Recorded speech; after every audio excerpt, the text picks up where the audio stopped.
Today let's talk about can I go off-roading with wheel spacers?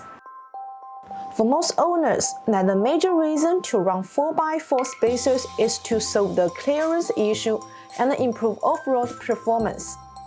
Wider tires not only offer you a better handling, but also make the obstacles much smaller. When you are ready to level up your off-roading vehicle, you may want to add wider tires on the stock rims, but the wheel offset is not ideal as you want. To avoid the larger tires rubbing against your fender or other suspension components, you need to invest in new wheels with less backspacing or buy a wheel spacer.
For more information, please see the link below. See you next time. Bye bye.